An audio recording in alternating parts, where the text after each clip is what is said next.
Ang video na to ay para sa mga kababayan ko na nandito sa Saudi Arabia na hindi nakakalabas or walang time lumabas, nakikisuyo lamang sa mga kaibigan, kakilala para lang magpadala ng pera.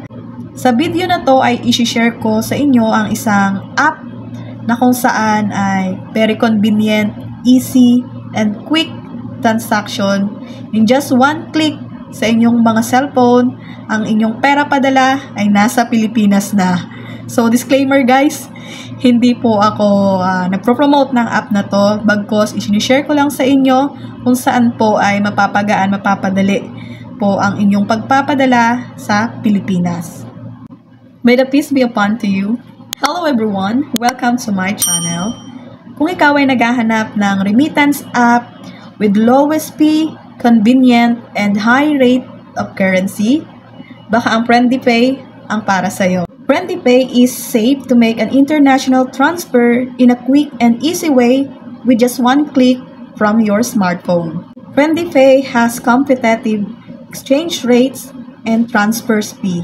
Si FriendlyPay po ay may mataas na exchange rate at murang transfer fee na nagkakahalaga ng 11 riyal kada transaction. Si FriendlyPay ay nag-o-offer ng 0 fees o no charge para po sa mga bagong user, para po sa inyong mga first transfer or first transaction, no charge or no fees. At para sa mga susunod or next transaction nyo po, next transfer, meron pong fees or deduction na 11 riyal. Gaano nga ba ka-convenient si FriendlyPay? Hindi mo na kailangan maghintay at pumila at mag-fill up ng form para magpadala ng pera international.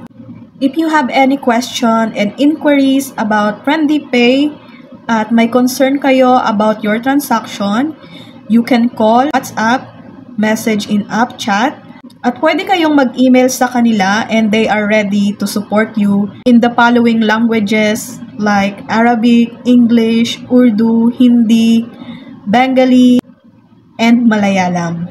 Now na may idea na kayo about FriendlyPay, let's proceed on how to register your number in FriendlyPay. But before that, make sure that your SIM card is under your name and under your ikama.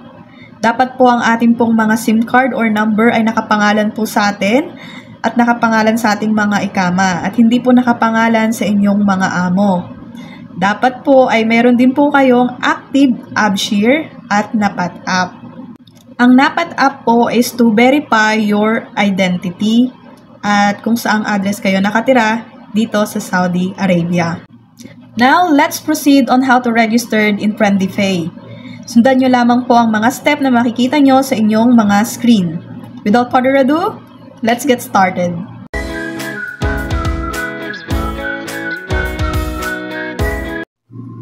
First, download and install FriendlyPay app from Play Store. After you install the FriendlyPay app, click Next. Enter your Saudi number and click Next. Enter the 4-digit PIN sent to your number. Next, enter your Iqama number and your birthday, then click Next. Next, set your unique password. Click Check the I agree and click Create account. Click Sign in to AppShare and click 3 lines to exchange in English. Click Username and Password. Enter your Iqama number and password in AppShare. Enter OTP sent to your number and wait for a second.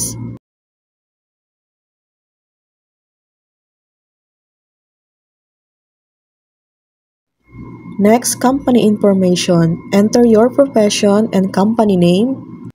Select your source of income and select amount.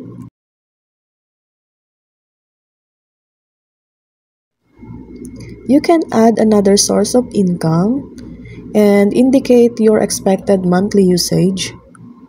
Now it's done and welcome to FriendlyPay. Now you can make your transaction, add money and transfer money. For first-time user, 0 deduction or 0 piece, and next transaction will be 11 real per transaction. I hope na nasundan nyo po ang step by step kung paano mag-registered sa FriendlyPay. At sana nakatulong ang video na to na at least nagkaroon kayo ng idea, kaalaman about FriendlyPay at sa mga nagbabalak na gumamit ng app na ito. Salamat sa panonood. Supportahan nyo pa ang mga susunod kong video. Don't forget to like, share, and subscribe. Hanggang sa muli, may the peace be upon to you, and God bless you.